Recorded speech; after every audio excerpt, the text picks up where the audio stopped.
What is up, guys? So we got a Red Bug preview for this weekend. I'm going to just touch base a little bit on the 450s. This won't be the longest show, but I'm just going to touch base on the 450 guys and what I expect. If you haven't tried Nano-Xtreme, you are missing out. This is by far the best pain solution that I've ever used.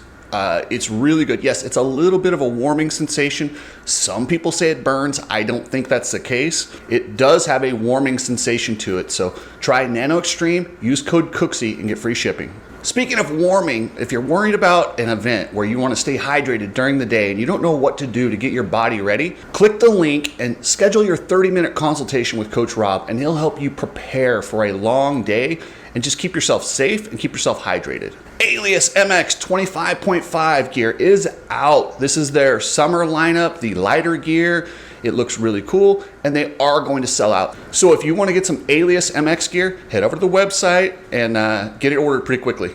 You need people like me so you can point your fucking fingers and say, that's the bad guy. So we got Chase Sexton. The champ is back, is returning this weekend. And his exit from this series is one of the weirder exits that we've seen. You know, he had that crazy first moto at Paula, running the #1 plate, where he got some dirt inside of his goggle and it was driving him crazy, so he rips the goggles off and then rides goggleless on that crazy high-speed track with rocks coming at you at 50 miles an hour, which is not safe. And before he had a chance to pull in for some goggles, or should I say before he chose to pull in for goggles, he made a mistake and crashed. And it was a nasty crash, but there were no major injuries. But this is a dude who's raced more than any other top racer in the last 3 years. He's ridden almost every round and just pushed. And he's not just riding around in 10th, 15th, 20th place.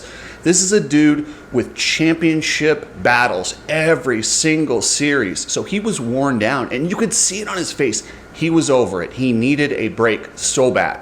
My question is, was this break long enough? Is he going to come back recharged, or is he just fulfilling commitments to make sure that he gets his KTM money before he moves on to Kawasaki? I don't know, man. I don't see Chase Sexton as the type of guy that's going to go out there and ride around in 5th place. I just don't think his ego will let him do that. So I don't see him coming back unless he's ready to battle for wins and get up there and really mix it up with Jett, Hunter, Eli, and these other guys in that top, that upper echelon. I'm sure hoping we see a refreshed Chase Sexton coming out there to do battle, and I think the time off will help him. A lot of times when guys miss a few rounds, the speed goes up, but I think him being off, and yes, he was injured, but he wasn't that injured. He could have absolutely raced and continued racing, but he was just burned out. It was just an accumulation of everything. He needed a break. I'm hoping that break brings back that fire that we've seen from Chase Sexton in the past, where he just goes for it. And he's one of the few guys that can go with Jett when they go to that supersonic speed, and he can push Jett.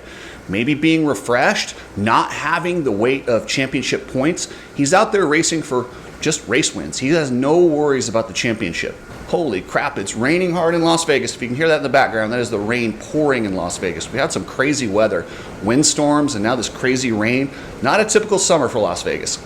But I see Chase Sexton coming out there with a point to prove, because he's got a point to prove every single time he throws a leg over the bike. Like I said, this is not a dude capable of just mailing it in and riding around for 5th place. That's just not Chase Sexton's MO. If he's going to line up and if he's going to race, he's going to give you everything he has. I don't know if that's enough to beat Jett, but we're about to find out. I have him finishing 2nd or 3rd. I see him and Hunter doing a lot of battling, but I don't think he's going to be the guy that comes in and takes down Jett. Now, the guy who everyone predicted could take down Jett was Eli Tomac. Now, Eli Tomac he did not look who he is. At Southwick, he looked bad. He is not a guy that makes excuses. He's not a guy that tells you what's going on when he's injured or sick. I 100% believe he was battling some sort of an illness at Southwick, and he did not have the energy that he needed to go crazy. He did not have that extra beast mode energy that he normally has, and he did not look like the usual Eli Tomac. Now, is that because Jett and Hunter are riding so fast that they've kind of moved past what beast mode was? Possibly. I don't think that's the case. I think if Eli's feeling better, and we won't know because he probably won't tell us, but if he's feeling better this weekend, you're going to see the old Eli, or you're going to see the Eli that we've seen earlier in this year where he's battling, pushing Jett. Nobody's beating Jett except for Jett. But I could see Eli Tomac being in the mix, and I definitely don't see him off the podium. Think about how hard it's going to be to get a podium at Redbud. You've got Jett, Hunter, Eli, and Chase. That is some heavy hitters. And don't forget, Aaron Plessinger is going to ride out of his mind. It's July 4th. He's just America. That's who Aaron Plessinger is. I don't expect it in both motos, but look for Aaron Plessinger to get a start and just go for it in one of those two motos. He is going to put on a show and have those Redbud fans going nuts. And if he gets on the podium, oh, he really likes to get on the podium there because they go nuts for him. He is America's sweetheart, and on the weekend of July 4th, and he rides this track really good, they want Aaron Plessinger on that podium, but that is a tall task. I mean, look at the 4 guys I just named, but he might just surprise some people because that's what Aaron Plessinger does. Then the other guy that's really good that hasn't done what I expected. Every single week it seems like I'm predicting Justin Cooper to get his moto win or become that guy that battles for wins, and something happens. Bad start, tip over. Like, he just hasn't delivered what I thought he would. He was so good in Supercross except for the whoops, so I figured, okay, outdoor nationals, he's really good in the outdoors, and he doesn't have whoops to deal with. He's going to be a contender, right? I don't know what's going on. I don't know if it's mental. I don't know why he can't put it together. He's had a couple fast qualifiers, so the speed's there. I just don't know if it's mental or what's going on with him and why he can't put it together in the motos and get himself in that battle with those elite dudes like he should be. Speaking of America, check out Ride Strap. This is a patriotic company. They got the red pill shirts, they got the goggles, just a really cool company. Have a Ride Strapped. Check their stuff out and support a company that supports me. I really appreciate those guys. If you're shipping anything, use Precision Transport. This is a family-owned company that really believes in customer service. They do. When you call them, they're really nice, and that's strange these days. These days, people are just rude on the phone, but not Precision Transport. Hit up pretransport.com if you need to ship anything. So this 450 field is so deep. I mean, I went through 5 guys, and I haven't even got to RJ Hampshire. On any given day, this dude could go bonkers. And he's been really good. And he says that 450 suits his style a little bit better than the 250. And I have a hard time doubting him on that. He looks really good, but he's coming in off that wrist injury. Is that wrist better? Is it going to bother him? I don't know. RJ's a wild card, and that's one thing we've always known about RJ Hampshire throughout his entire career. If there's ever a wild card, it's RJ Hampshire. I see him slotting in between 5th to 10th, but like I said, on any given day, you give him a whole shot. If he has one of these weird motos, he's going to empty the tank and go for it. He could get a moto where he's 2nd, 3rd. I don't see him winning, but you never know with RJ Hampshire. He is wild when it comes to stuff like that. So, yeah, you could see RJ going 1-9. Maybe. He's going to have to get a little luck to do that. I don't see that happening, but I'll tell you what. If you're at the race and you want to see something exciting, keep your eyes on RJ Hampshire. Then we've got the reigning MXGP World Champion, Jorge Prado. To say he's been disappointing is an understatement. Now, last week, he almost seemed to break out. He looked like a guy who wasn't just riding around. He looked like a guy who was going for it. But he's not happy with the bike, and this is almost embarrassing how much he's complaining about this Kawasaki. I listened to a post-race interview, and he was talking about how the bike was no better at Southwick. It's just that he's really good in the sand, and that it was just as bad as it was before. I'm like, what? That can't sit well with the team. He's got 2 more years with Kawasaki, and this could go really bad really fast. Luckily, his teammate, Jason Anderson, who's on his way out, was extremely sick, didn't finish the first moto, didn't ride the second moto, so he wasn't out there to really make Prado look bad. Because if you go out there and get beat by Jason Anderson, the bike complaints, they kind of come on deaf ears. And now if he comes out here and gets beat by Antonio Caroli, who's 30 some odd years old, 9 championships, already retired, you're going to hit the panic button. I don't think that's going to happen. I think you're going to see a really good Jorge Prado. He knows this track. He raced the Des Nations over here. And I think Jorge Prado is going to be in that battle inside the top 5. I don't know if he can stay there or get an overall, but he'll be right around 4th to 7th in my opinion. And Justin Barcia returned after the knee injury. Now, Justin Barcia is in a weird spot. He is done at Gas Gas. That is the end of his Gas Gas Rockstar career. He is moving on after the season. He doesn't have anything yet. He wants the Ducati ride. The problem is if he goes out there and gets beat by a retired Antonio Caroli, that's not going to help his case. So look for Justin Barcia to ramp it up and really go for it, because he knows all the Ducati executives are going to be watching because Caroli's out there. This is a very important race for Justin Barcia. He has to do something. He has to show signs of life. He has to get up there and run, and he has to finish ahead of Caroli. All right, guys, keep that one short and sweet. Love the Redbud fans. And if I know you guys always hold up signs, if anybody puts a sign up that says Cooksey Media and gets it on television, I got a prize pack coming your way.